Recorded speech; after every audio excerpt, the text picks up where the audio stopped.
तर आपण antacid systemic बघितले, तर नॉन सिस्टमिक अँटासिड्स बघायचे. हे ना गटमध्ये राहतात आणि ॲब्झॉर्ब नाहीत होत आणि ब्लडच्या पीएचला डिस्टर्ब नाहीत करत. सो ते सेफ आहेत दॅन सोडियम बायकार्बोनेट, जो की सिस्टमिक अँटासिड होतं. या नॉन सिस्टमिकचे 2 टाईप्स आहेत, बफर आणि non buffer type. Non buffer टाईपमध्ये कॅल्शियम कार्बोनेट येतो, मॅग्नेशियम हायड्रॉक्साईड, आणि बफर टाईपमध्ये ॲल्युमिनियम, मॅग्नेशियम ट्रायसिलिकेट, ॲल्युमिनियम हायड्रॉक्साईड आणि मॅगल्ड्रेट.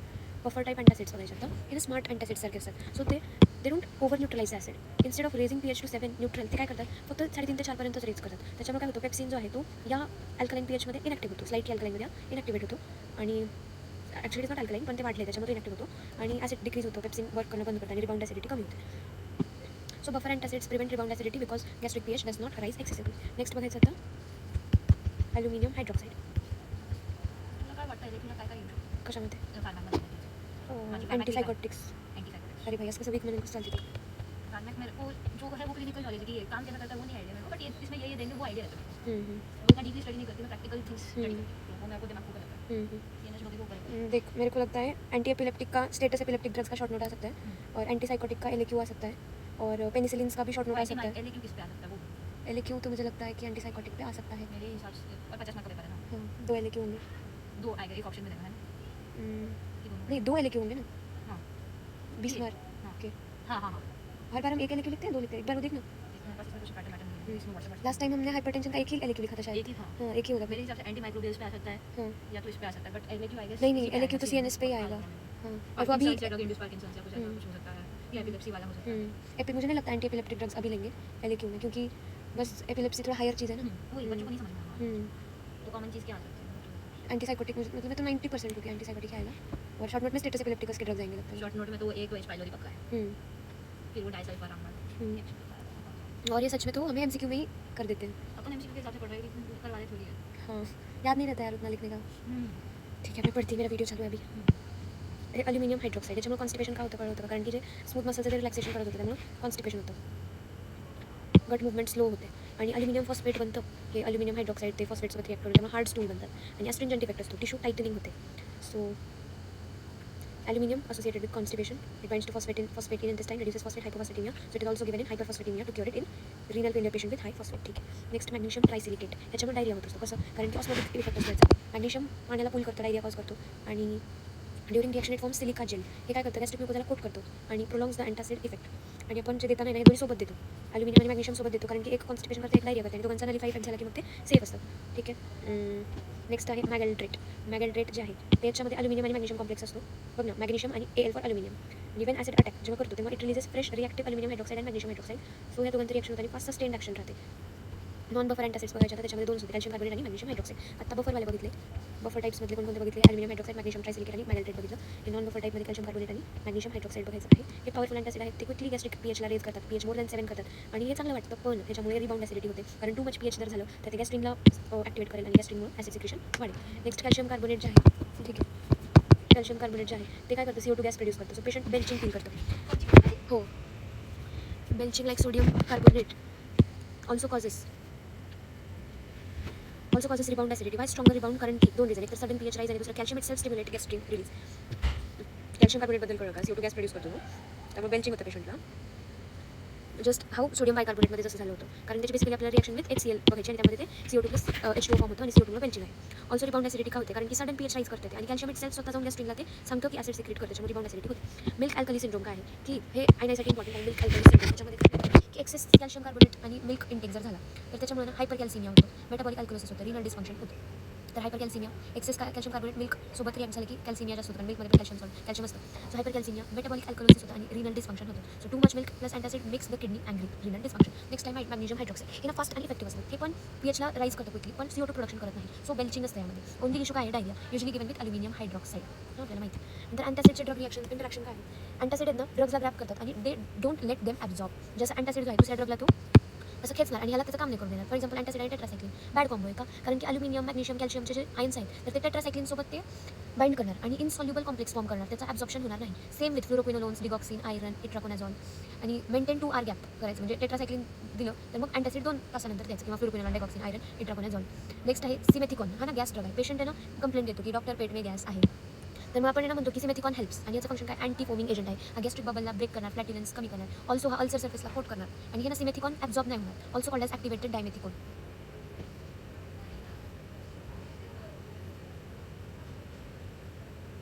नेक्स्ट आहे सोडियम अल्जिनेट. हे रॅफ्ट थिअरी काय दिलं, imagine acid reflux like sea waves. Alginate हे काय, सोडियम अल्जिनेट काय करतं, हे floating raft on top of stomach content तयार करतं. Floating raft on top of stomach content. आणि हे जे राफ्ट आहे ना, हे रिफ्लक्स इंटू इसोफेगसला हे ब्लॉक करतं. आणि it is used in gastric oesophageal reflux disease, heartburn. Usually काय होत असतं की जे तुमच्या स्टमकमध्ये ॲसिड आहे ना, ते वरती इसोफेगसमध्ये जाऊन हे गड कॉज करत असतो, रिफ्लक्स डिसीज कॉज करत असतो, हार्टबर्न कॉज करत असतो. मग हे न होऊ देण्यासाठी ना एक अशी बोट आहे जी की ह्या रिफ्लक्सला ब्लॉक करते, आणि that is alginate. So mechanism of alginate काय, mechanical barrier by floating viscous raft.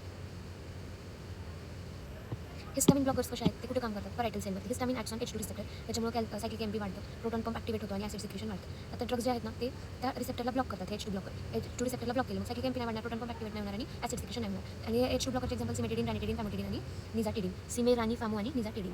नंतर mechanism of H2 blocker, they block the H2 receptor competitively, resulting reduced basal acid secretion, reduced food stimulated secretion, reduced nocturnal secretion. And it is important काय की nocturnal ॲसिडला ते सिक्रेशनला कमी करतं bye more than 90%, आणि food stimulated acid सिक्रेशनला ते 6 ते 70% कमी करतं.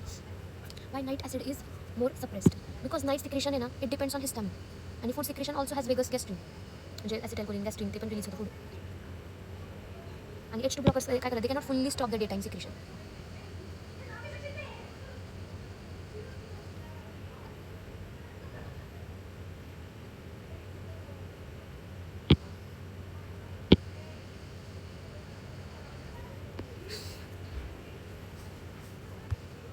इथं म्हणते नाईट सिक्रेशन का बरं कमी झालं आहे, night acid is more suppress का आहे, कारण की night secretion depends mostly on histamine, food secretion also has vagus gastrin, हे जे की दिवस असतं. सो H2 ब्लॉकर्स जे आहेत, दे cannot fully stop the day time secretion, आणि H2 ब्लॉकर काय करणार, मग रात्रीच्या वेळेला हिस्टामिनला ब्लॉक करणार. ठीक आहे. नेक्स्ट आहे सिमेटिडिन. आहे ना, काय म्हणतात, this drug is the trouble maker. का, कारण की हा अँटी अँड्रोजन इफेक्ट देतो, ब्लॉक DHT रिसेप्टर, आणि इम्पोर्टन्स गायनेकोमॅस्टिया कॉज करतो, प्रोलॅक्टिन वाढवतो आणि गॅलेक्टोरिया कॉज करतो. Which H2 blocker causes gynaecomastia, तर दॅट इज सिमेटिडिन.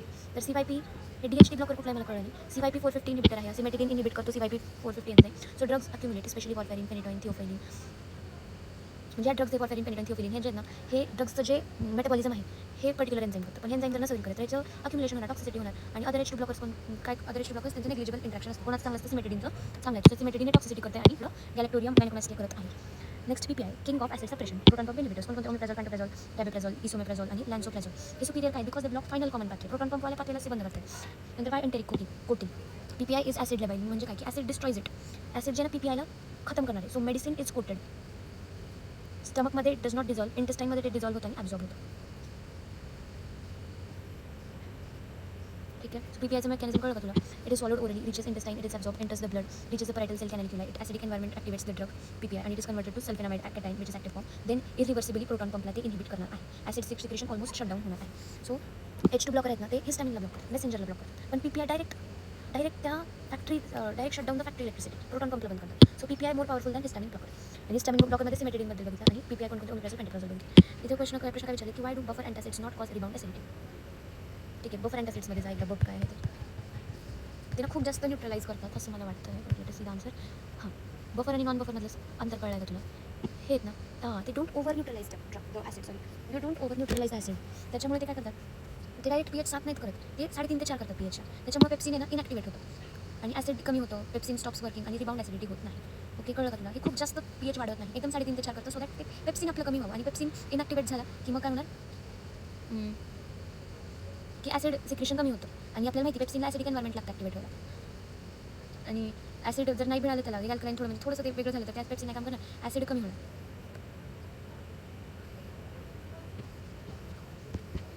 नेक्स्ट प्रश्न काय आहे की why is aluminium hydroxide useful in hyperphosphatemia. आपण माहिती आहे की अल्युमिनियम आहे ना फॉस्फेटसोबत बाइंड करतो, त्यामुळे हे हायपोफॉस्फेटिमिया करतो. मिल्क अल्कली सिंड्रोममध्ये काय होतं की जेव्हा तुम्ही हे कॅल्शियम कार्बोनेटसोबत मिल्क घेतात, मिल्क अल्कली सिंड्रोम काय म्हणतो,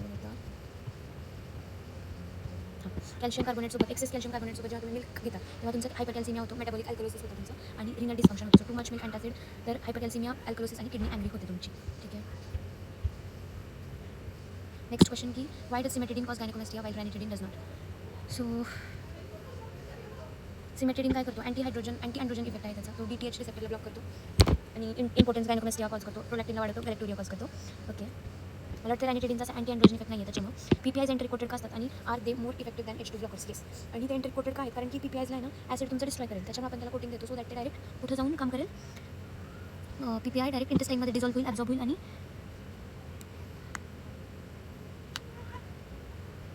इथं इंटेस्टाईनमध्ये ॲब्झॉर्ब झालं की मग ते ब्लड सर्क्युलेशनमध्ये जाणार, मग ते परायटल सेलच्या कॅनॅलिक्युलामध्ये जाणार, आणि मग acid environment activate the drug.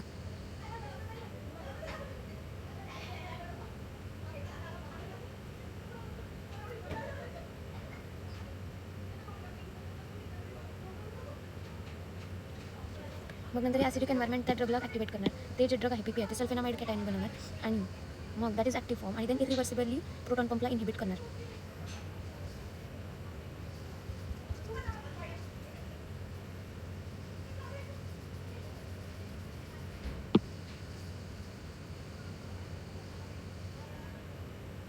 इथे एक मिस्ड पॉईंट होता की this pH is not high enough to stimulate gastrin release आणि गॅस्ट्रिन काय करतो आपला ॲसिड सिक्रेशन करतो. So that is not enough for gastrin release then acid secretion does not happen. So no rebound acidity. एक insoluble complex बनतं हे जे की ॲब्झॉर्ब नाही होत आणि हायपोफॉस्फेटिमिया होतं. क्रॉनिक किडनी डिसीज पेशंट्समध्ये हायपरफॉस्फेटिमिया झालं ना की आपण हे ॲल्युमिनियम हायड्रॉक्साईड देत असतो. हे अल्कलोसिस झालं ना किडनी इंजरी होत असते. ठीक आहे. तर milk plus alkali antacid calcium carbonate कसं अँटासिड आहे नॉन बफर अँटासिड आहे.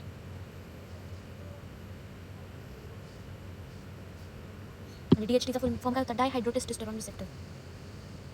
रॅनिटिडिन आणि जे दुसरे H2 ब्लॉकर्स आहेत ना त्यांचा अँटी अँड्रोजन इफेक्ट नाही त्याच्यामुळे ते एंडोक्राईन साईड इफेक्ट्स कॉज करत नाहीत.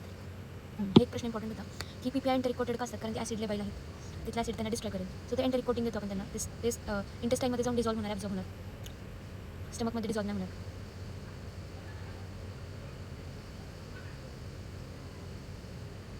PPIs direct hydrogen proton potassium पंपला ब्लॉक करतात. whereas H2 blockers only block histamine action but acid can be still be stimulated by gastrin acetylcholine. Okay, so PPI more powerful than H2 blockers. त्या बुकमध्ये काय काय दिलं बघ. सध्या तू काय काय शिकलीस हे झालं हे पण बघून झालं. एकदा बघ हा फोटो थांबून बघ प्लीज. आणि कसं लास्टला बघायला बघून फिजिओलॉजी ऑफ ॲसिड सिक्रेशन झालं. नंतर हे ड्रग्स बघितले सिस्टमिक अँटासिड सोडियम बायकार्बोनेट आणि नॉन सिस्टमिकमध्ये बफर आणि नॉन बफर. त्याला असं का म्हणलं मला एक नाही कळलं बरं. प्रत्येक बघून घे.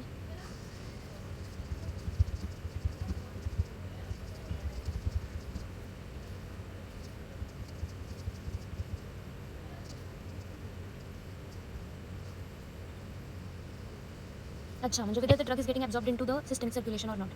हे बायकार्बोनेट आहे ना तर तो gets absorbed into blood. Blood becomes more alkaline. Systemic alkalosis होतं. युरिन पीएच सुद्धा वाढतं. त्यामुळे त्याला सिस्टमिक अँटासिड म्हणलं. नॉन सिस्टमिक अँटासिड जे आहे बफर नॉन बफर टाईप ते इंटेस्टाईनमध्ये पुअरली अब्झॉर्ब्ड आहेत. ते mostly stay inside gut. So they don't cause systemic alkalosis. No major blood pH change. Okay, so systemic enters the system and non systemic stays in the stomach GI. आणि मिसलेनियसमध्ये अल्जिनेट आणि सायमेथिकॉन बघितलं. So antacids पाहिले sodium systemic antacid sodium bicarbonate. Non सिस्टमिकमध्ये buffer type non buffer type हे बघेल CaCO3 HCl हे important आहे. CaCl2चा pathway आणि हे बघ हे पण बघून घे एकदा मॅगॅल्ड्रेट नंतर ड्रग इंट्रॅक्शन बघितलं आहे. मिसलेनियसमध्ये सायमेथिकॉन बघितला. सोडियम अल्जिनेट त्याला अल्जिनिक ॲसिड म्हणतो आपण. H2 रिसेप्टरचं मेकॅनिझम ऑफ ॲक्शन बघितलं. क्लिनिकल यूज नाही बघितलं आय गेस. आपण बघितलं का नाही गर्डमध्ये यूज केलं जातं NSAIDs इंड्युस्ड अल्सरमध्ये. Though PPIs are preferred if NSAIDs have to be continued. Prevention of stress-related gastric bleeding, prevention of ulcer recurrence, Zollinger-Ellison syndrome. Though PPIs are more preferred, its definitive treatment is surgical, and H2 blockers can also be used to treat chronic urticaria as they increase efficacy of H1 antagonist. Fluoxetine. Adverse effects नाही बघितले यार. कसं दिलं आहे? हां बघितलं आहे. ते पहिलं नाही. Extremely safe drugs headache fatigue myalgia constipation में occur but rarely. Endocrine effects DHT block. Cimetidine as it inhibits binding of DHT2 androgen receptor, inhibits metabolism of estradiol, increases serum prolactin. आणि H2 blocker reduce secretion of intrinsic factor but no vitamin B12 deficiency occurs even after prolonged use. They cross placental barrier but have no harmful effects on fetus. These also secreted into breast milk, however these should be avoided during pregnancy and lactation. ठीक है, इकडची drug interaction warfarin क्यूफेरिन क्विनोइन quinidine beta blocker tricyclic antidepressant benzodiazepine. Tricyclic antidepressant कोणकोणते लक्षात आहे का? डॉक्सेपिन नंतर एक तर डॉक्सेपिन होता आणि 4 ड्रग आहेत त्याचे ट्रायसायक्लिक अँटी अमिट्रिप्टायलिन आणि अबे यार हे का लक्षात येत नाही मला.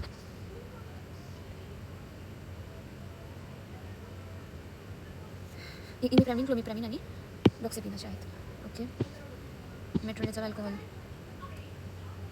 कॉमन विथ सिमेटिडीनचे मेन आहेत. आणि antacid reduce the absorption of H2 blocker. Hence a gap of at least 2 hours should be kept in between the administration of these two drugs. And the PPIs बघितले. Omeprazole is prototype while हे जे आहेत were introduced later. Benzimidazoles. सल्फेनामाइड हे important आहे. Active drug आहे. आणि ठीक आहे